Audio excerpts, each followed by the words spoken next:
Part 1, The Genesis of Amazon. Hello, wonderful viewers, and welcome back to our channel, Neville Goddard, son of Abdullah. Today, we're embarking on a compelling exploration, delving into a story that has transformed the face of online commerce and redefined the limits of entrepreneurial ambition. We're discussing none other than the phenomenon of Amazon and the creative force behind it, Jeff Bezos. Intriguingly, we'll be unraveling potential intersections between Bezos' strategy and the teachings of Neville Goddard.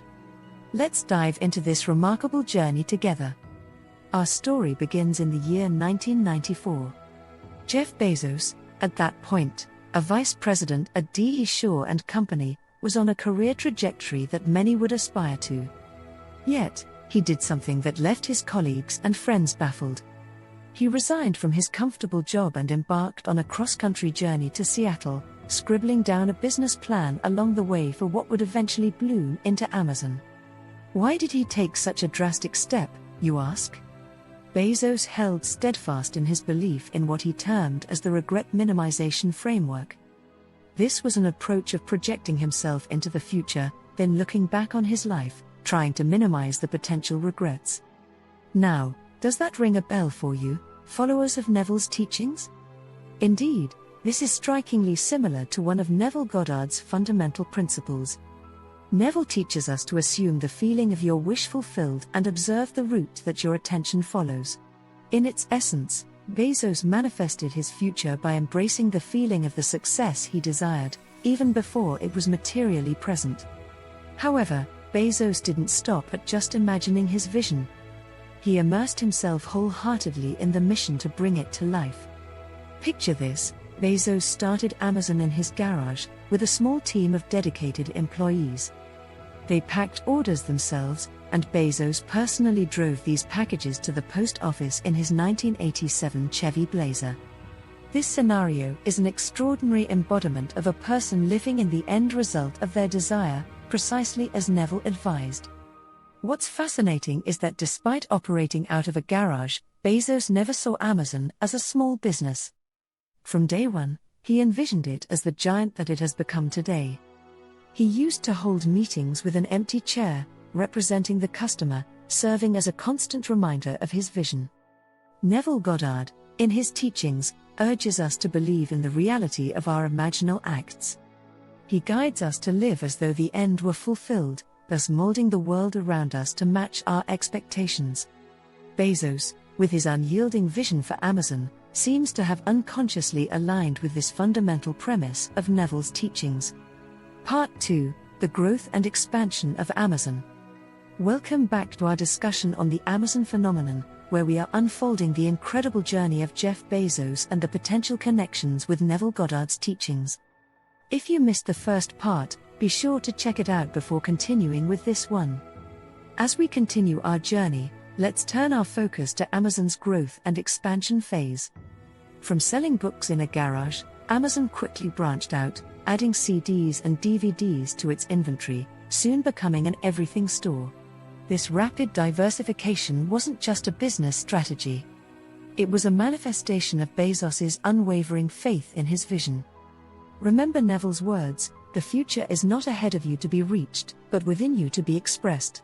Bezos, possibly unknowingly, appears to have captured the essence of this sentiment. He nurtured his vision within himself and expressed it in the form of relentless innovation and expansion. This attitude was the driving force behind Amazon's diversification. It wasn't all smooth sailing, however. Amazon faced significant challenges, including a near brush with bankruptcy during the dot-com bust. But Bezos stayed the course, driven by his belief in his vision, much like Neville teaches us to have faith in our I am state. Even when the company's stock fell from a high of $100 to just $6, Bezos remained undeterred, unshaken.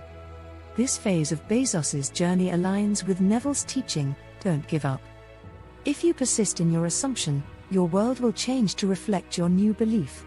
Bezos' persistence paid off, and Amazon emerged stronger, setting the stage for its dominance in the digital marketplace. As we delve further into Amazon's growth, we can't overlook one of its groundbreaking innovations, the Kindle.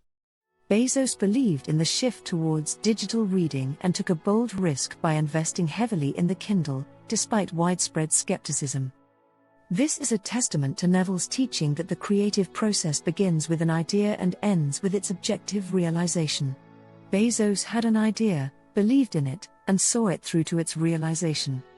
Part 3: Amazon Prime and Bezos's dream of space travel. Back again with our analysis of Jeff Bezos and the Amazon phenomenon. Let's now move on to another significant milestone, the birth of Amazon Prime. Prime embodies Bezos's commitment to customer centricity, a belief that he made the heart of Amazon's operations. This is where we see another parallel with Neville Goddard's teachings. Neville said, "You are already that which you want to be, and your refusal to believe this is the only reason you do not see it." Bezos wanted Amazon to be a customer-centric company, and he embedded this I am state into every aspect of the business, leading to the creation of Prime. Prime not only revolutionized e-commerce but also pushed Amazon ahead of its competitors. And it all came from Bezos's undeterred belief in his vision. His reality shifted to align with his belief. Now, isn't that the core of Neville's teachings? But Bezos's imaginative reach didn't stop at Earth. His lifelong dream of making space travel accessible aligns perfectly with Neville's teaching: an awakened imagination works with a purpose. It creates and conserves the desirable, and transforms or destroys the undesirable. Bezos imagined an accessible space future, and with Blue Origin, he's on the path to making it a reality. Let's think about this for a moment. A world where space travel is as common as air travel, it's audacious, ambitious, almost unbelievable. But so was an online marketplace selling everything, remember? And yet, here we are. Now, we're not suggesting that Bezos is a student of Neville Goddard or even aware of his teachings. But the striking parallels between Bezos's journey and Neville's principles are worth exploring. They provide us a lens through which we can better understand the power of imagination, belief, and the I am state in shaping our reality. This is the magic of Neville Goddard's teachings. They're universal, timeless. You don't need to be aware of them to use them. They're at work, always, influencing our reality, shaping our world. All we need is to recognize them, understand them, and harness them. As we wrap up this exploration, we hope it encourages you to think about how you can apply Neville's teachings in your life. How can you shift your I am state? What reality do you wish to manifest? It's all possible, it's all within you. So, dream, believe, achieve, and remember, imagination is the beginning of creation. Thank you for joining us on this fascinating journey. Stay tuned for more stories of remarkable individuals who, knowingly or unknowingly, have used the power of their imagination to shape their reality.